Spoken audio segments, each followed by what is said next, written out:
We open up the show with The Rock coming out and cutting his promo. Triple H says that this is a new era in WWE. This is not The Rock's era. This is not about Triple H, but it is about new talent and new matches. The Rock questions Triple H about all the NDAs going on in his household and how that has affected his booking. He says that the main event Triple H had booked tonight on the debut episode of Raw on Netflix was utter trash. So The Rock has taken the liberty of being the board of director. The new main event for tonight is gonna be Seth Rollins versus CM Punk. With that, The Rock drops the iconic line and leaves the ring. We get down to some action as Natalya takes on Candice LeRae, and Natalya is able to pick up the win after she locks in the sharpshooter and Candice LeRae taps out. After the match, Tegan Knox gets in the ring and praises Natalya. She says that when she first stepped into the WWE, she knew it was going to be a long road, but if there was a person who showed her what it means to be tough, to be resilient, to be the absolute best, it was Natalya. She adds that not only does Natalya hold the Guinness record for being the longest tenured female in the history of the WWE, but she is also the foundation that women's wrestling is built on. She says that her legacy speaks for itself, and she is not only her mentor but a guiding light and an example that we all should follow. She adds that she has spoken to Triple H and she has gotten the approval. Next week will be Natty Netflix Night live on Raw. Cora Jade makes her debut on the main roster. She comes to the ring and says that she just threw up a little bit in her mouth with all the ass kissing Tegan Knox was giving to Natalya. She adds that this is a new generation and Natalya has overstayed her welcome for far too long. She adds that being the longest tenured woman in WWE means nothing. It's not something to be proud of, but it's a sign that she does not know when to quit and she cannot take another sob story of about the hard dungeon or her record or how much she loves this company.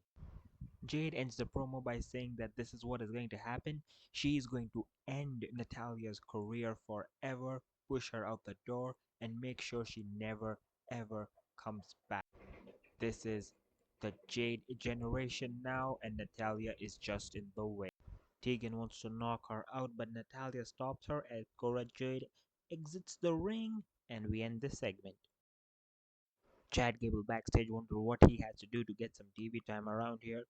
He has an idea. He goes to the ring and he sets up a chair and he says he's not leaving until someone makes him or he gets a match. Chad Gable waits and waits and waits until the arena goes dark and a promo package plays.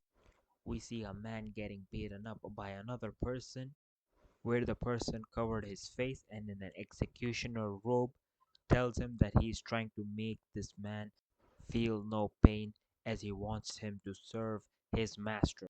He wants him to become the unstoppable force. He tells him that he is ready and now he wants him to make him proud. The arena lights up again and Chad Gable says Uncle Howdy is long gone, so there is no threat from him. Whoever it is, he wants him right now. And with this, we get the debut of Penta in WWE. After the match, Penta takes the mic and says, I hope you're happy now with me, Master. He exits the ring and we end the segment. We go backstage where Seth Rollins walks up to Triple H and says that he wanted to see him. Triple H says that he is going to one-up The Rock. Not only is the match between Seth Rollins and CM Punk in the main event of tonight, but he's going to raise the stakes. Whoever wins the match gets to face Cody Rhodes at the Royal Rumble for the WWE Championship.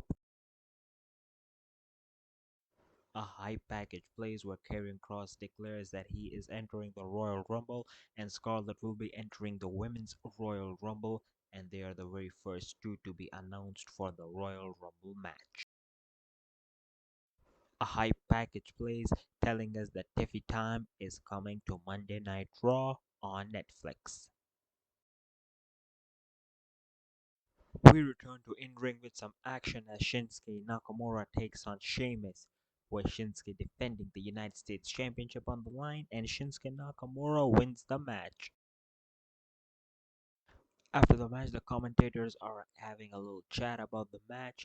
Sheamus sees Wade Barrett smiling about something and starts attacking him relentlessly. This goes on for a few minutes until the security break it up and escort Sheamus to the back. Wade Barrett is shown a stretcher out of the arena. Backstage, CM Punk is shown getting ready for his main event match against Seth Rollins with the stakes being high. Randy Orton walks in and says that he is rooting for CM Punk tonight. CM Punk questions on why is that. Randy Orton tells him that there are not a lot of them left now. With John Cena's final year, they are being instinct. CM Punk thanks Randy Orton, and we head to the next segment. John Cena comes out and says that the retirement tour is officially on the way. He says that even just for a year, he's going to be just as good as he ever was. He's going to do everything to make sure he becomes the WWE champion once more and breaks the 16-time world record. John Cena adds that he's going to not take the easy way out, but he's going to work hard to get it, and which is why he's entering himself in the Royal Rumble. This brings out Cody Rhodes, who tells John Cena that things have changed around here. If John Cena is looking to become WWE champion, that is going to go through him. John Cena tells Cody to keep the title warm because he is coming for that. Cody says unlike John, he will be defending this title on every house show and everywhere possible when John Cena will be out filming some movie in Budapest. John Cena takes offense to that and says that if Cody Rhodes is going to work hard to keep that WWE title, he's going to work hard to make himself the number one contender for the WWE title. He declares that at Royal Rumble, John Cena will be the very first entrant in the match. John Cena ends the promo and the segment by saying, "And why? Because I'm John Cena. Recognize." It's time for a Raw Netflix main event as CM Punk takes on Seth Rollins. Winner gets a shot at Cody Rhodes' WWE Championship. And with the help of a GDS, CM Punk slays Seth Rollins and becomes the new number one contender for Cody Rhodes' WWE title. With that, we end our show, our very first show of Netflix. It was a pretty decent show, I guess, with an 80 rating overall. Let's see what the feedback is. So the AI feedback has been pretty good, lots of praises. Let's see how many viewers we were managed to get there. Alright, so on Netflix we got 6.3 million viewers. That's all. Have a nice day, guys. Do subscribe.